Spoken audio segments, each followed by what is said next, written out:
there was a question that I had, and I'm curious as well in regards to your academy, because I think that's a wonderful idea as well. And I know you're trying to put that together right now.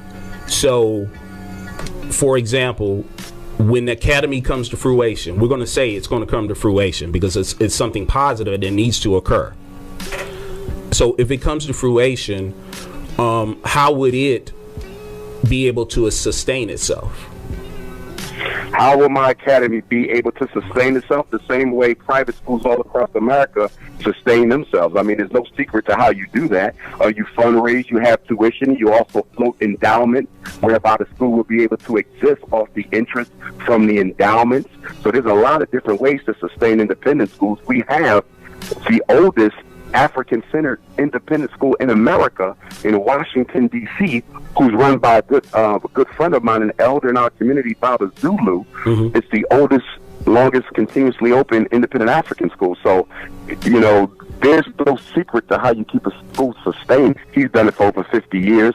He's an elder of mine. I know other elders. I'm not new at this. I'm an educator. I've ran schools.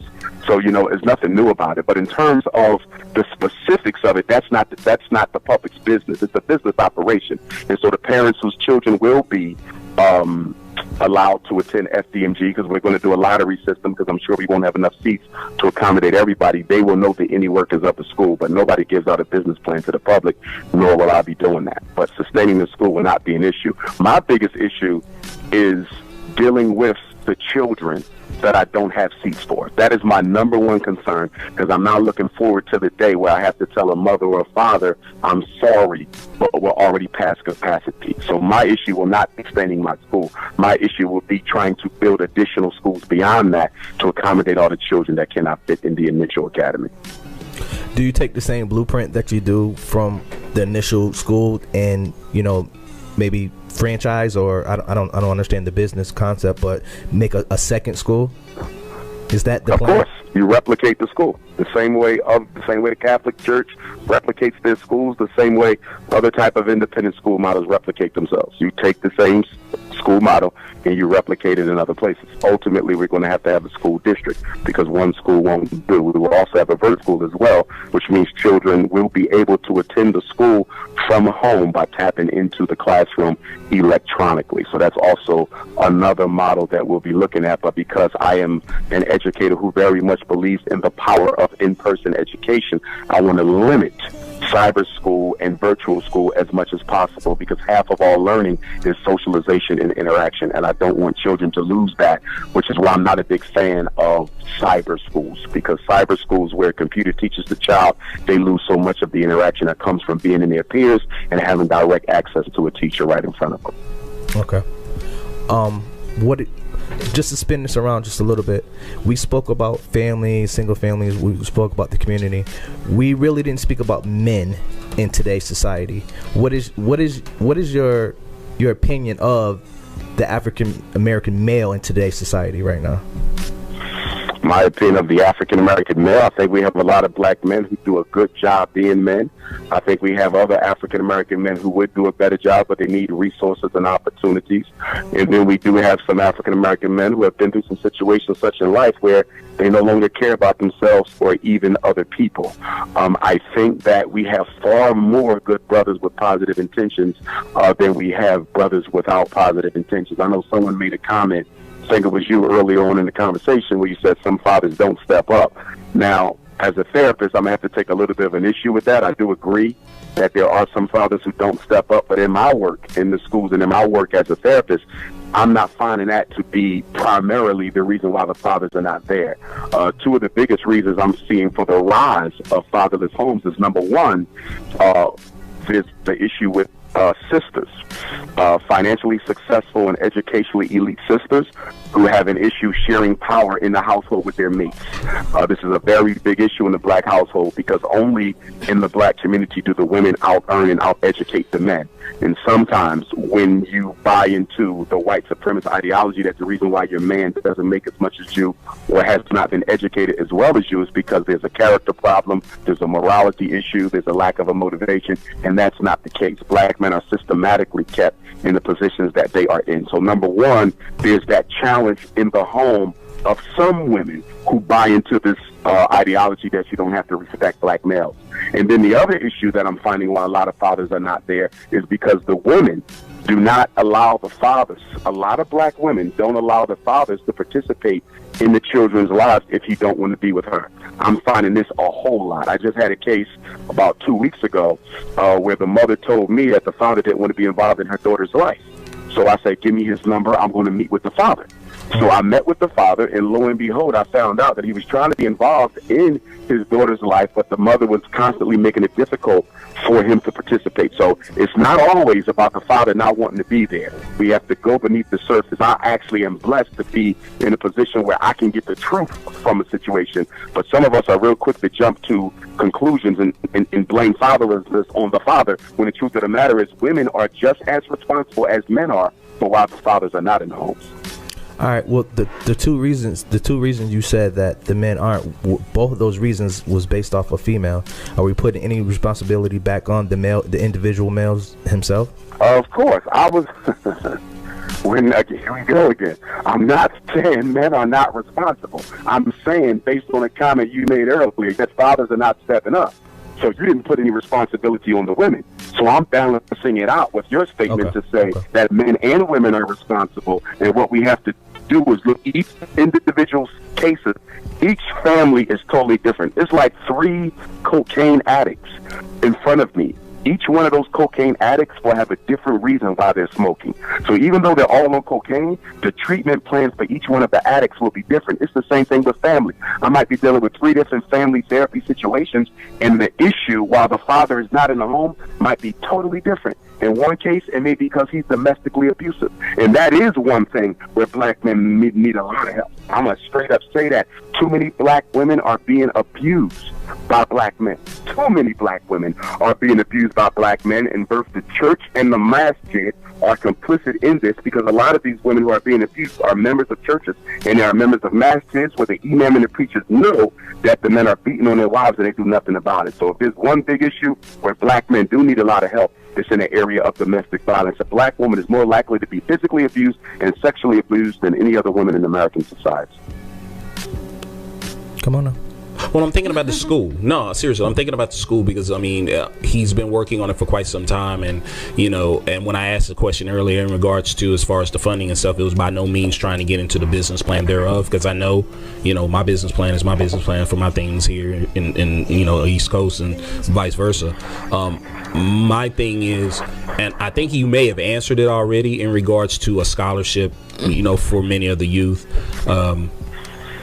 That to me, that speaks volumes. That's important, because a lot of times, you know, again, some of these parents cannot afford some of these programs, and it's great that, you know, you can offer, you know, a deserving child the opportunity. So I think he answered it already. So that's cool. That's very cool. I also think that is a opportunity that a lot of community-based organizations and churches could fill.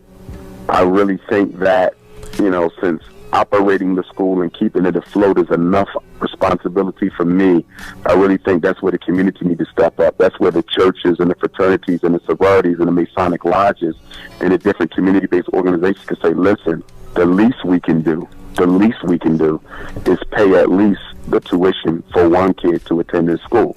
If the tuition is $500 a month, we should be able to pay for at least one kid. You know, if all the organizations we have, and you know we got tens of thousands of them, if all the community-based organizations would only commit to sponsoring one kid to attend the school, I think the entire student population could attend at a 100% free tuition if they had everyone paying for them. You know, but I'm going to challenge parents too. I'm going to challenge parents who say they can't pay it. Because I'm willing to bet if I go into their home, I can find that tuition. First of all, you're going to have to stop getting your hair done twice a month, okay? Then we're going to have to stop buying him Air Jordans. And then we got to look at that cable bill. You can have cable, but you don't need every channel that's in creation. I mean, you got a Mercedes-Benz out there, but you're talking about you can't afford the tuition.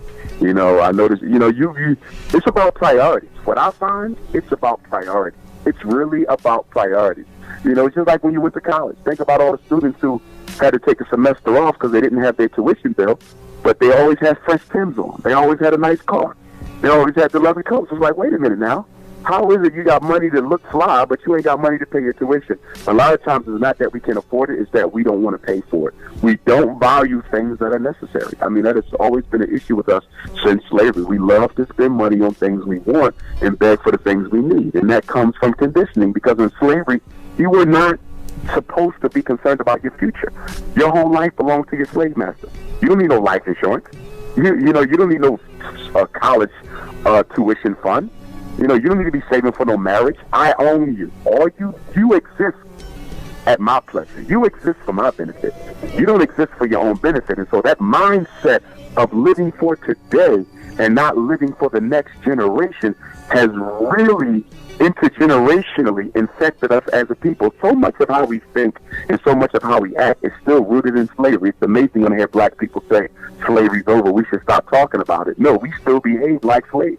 The one thing slavery did to black people, what clearly shows the impact of slavery on us, especially in comparison to other groups, is we're the only people in America who are absolutely comfortable having other people control their reality.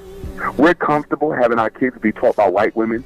We're comfortable praying to a white Jesus. We're comfortable not controlling the churches. We're comfortable not controlling the politicians. We're comfortable having Chinese restaurants in every corner. We're comfortable with the European Jews dominating the banks. We're comfortable with other people controlling the most important and vital functions and institutions in our community. Chinese people would go crazy if most of their kids were taught by black teachers. European Jews would lose their mind if most of their banks were owned by Germans. Anglo-Saxons would go crazy if their kids had to be taught by Mexicans. Mexicans would lose their mind if they were dependent on Arabs for anything. We're the only people in America who are absolutely comfortable having no power over our reality. And that is a direct psychological side effect of slavery. Dr. Johnson, I have to tell you, I agree with everything that you just said. In regards to the conditioning of the African American person here today, I agree 100%. That's an argument I've had many a time when I was in college and doing papers and doing research. So yes, I agree totally on that. We're the biggest consumers, yet we make the least amount of money. I totally agree with that. So I got to throw in on that as well, because that's something that has come up numerous times throughout multiple discussions at various forums in light of recent events with various shootings that are going on with our young African American men, the police departments being held under scrutiny, and all of a sudden they're getting off. Whatever the case may be, that topic has always come up. And during these forums, during these marches, come what may, everybody says, well, we need to do this. We need to become self-sufficient. We need to have our own banks. We need to have our own stores. We need to do this and do that. So here's my challenge and my question that I've asked constantly several times, and it seems like it never happens, or I can't get a good answer. If we were to do something like that, in other words, have our own schools, have our own banks, which we do. Yes, we do. We do. But, we rather go get the toaster that is at the other place rather than invest in our own bank. Correct. We want name brand. Exactly. All these things that we could do, but we won't do. Or, as some of our younger individuals would say, we just need to pull our money out, and we need to do this and we need to do that. Where's the plan? Right. Where's the plan?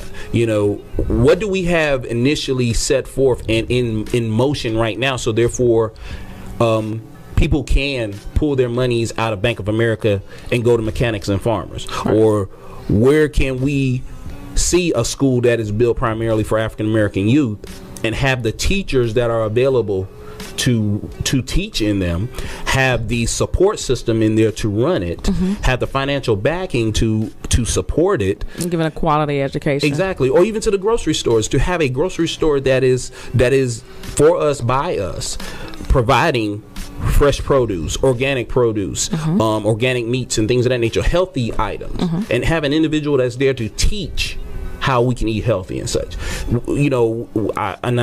just had to throw that in there because I hear that a lot of times from our people in regards to what we need to do, but no one can never come up with a plan on how to get it done. No one can execute it. Or not only that, not only execute it, but stay with it. Right. To be involved in it for the long term. Right. Because we have a lot of places that come up, but then they don't succeed. They don't. Right. They don't. And then we don't have, and then it goes back to, again, individuals that have that knowledge, but it seems like it never gets any further. So that's my question. I just wanted to throw it out there to you guys to see what your response. No, that's a good point. When you talk about readiness for revolution, and when I use the word revolution, I'm not necessarily talking about armed conflict with another group. I'm talking about internal revolution, because we need an internal revolution. We need internal reparations. Before we can get any external reparations, we need internal reparations. There's 5 assessments that I say you have to make on every African mind to determine if they're ready for revolution. Number 1, are they committed to African people? What the 2 of you just spoke about, you and the Queen, y'all just spoke about commitment. Y'all said stuff gets started and it never gets finished. You know why? We're not committed to each other. Black people have very little commitment to anything that's going to benefit black folks. We can't stand each other. We will fight for another people. We will fight for the gays. We will fight for this. We will fight for that. But we will not fight for ourselves. So you got to look at commitment. And then the other thing I spoke of is consistency. The second C is consistency. You might have a emotional commitment or a psychological commitment to African people. That's good. That's necessary. You understand? But are you consistent? And consistency speaks to your behavior. See, consistency goes beyond the mental and the emotional commitment to black folks. But you have a lot of people who love black folks. But when you look at their behavior towards changing things, they ain't done that but talk. So where is your consistency? And then you need courage. And courage is a big issue in our community. It's a very big issue because most of us don't have the courage to speak truth to power. Most of us don't have the boldness to confront white supremacy. We don't. We don't have the boldness to confront the school system. We don't have the boldness to confront the judges. We don't have the boldness to confront the president. I mean, look during Barack Obama's presidency. Most black people were totally intimidated against holding him accountable, and because of that, he did nothing for us. You see? So you got your courage, your consistency, your commitment, and then you have to look at your creativity. Creativity speaks to your work. What are you doing to help us? Everybody should have something they're working on that's going to make the African reality better today than what it is tomorrow. That's the creativity. Okay? And then the last one is the consciousness. How knowledgeable are you about what goes on in our world? For example, everybody knows there's a problem in the school. They know the schools don't work. They know the schools are miseducating black kids. But do you really understand the internal mechanics? I might know my car ain't running. I might know that my car has a problem. It ain't running. But do I know why it's not running? So it's not just enough to be able to identify the problem. You have to understand, and overstand. You have to understand, and overstand the problem in order for you to change it. And as Amos Wilson said, one of our greatest scholars who's no longer here, who was also a garveyite psychologist, he said if you look close enough at a problem, and being a psychologist, I know why he said this. He said if you look close enough at a problem, the solution is staring at you in your face. Because no problem can be solved without a thorough understanding of how it was created. What's the first thing you do when you go to the hospital when you're sick? Well, he does a history. The doctor asks you what you ate, when was the last time you were sick, da-da-da-da. The doctor does a history on you. When you come to psychotherapy, we do a history on you. When you go get your car fixed, they do a history. Everybody does a history on the problem except black folks. We do not do a history on how we got here so we can backtrack and fix it. People say, no, I don't want to go back in the past. I don't want to look back. No, let's just go forward. Well, guess what? There will be no going forward until you understand what has already happened behind you. That's why in African culture we have the symbol of the Sankofa bird, Sankofa, the Ghanaian principle of going back to fetch that which is useful. And I want to underline which is useful. Because there's a lot you can study in black history. There's a lot you can study in African history. And I would even argue that too many of us are studying things that are irrelevant to our political economic time of day. I'm only interested in studying those aspects of black African history that can inform my strategy for the present. If it cannot inform my strategy and tactic for the present, it's actually useless. Because I cannot live off the accomplishments of my ancestors. I have to live off my own accomplishments. I have to create a world for my children. And simply giving them a black history book and telling them they built the pyramids is not going to be sufficient when they ain't got clothes on their back, food in their stomach, or a roof over their heads. Amen. Amen. All right.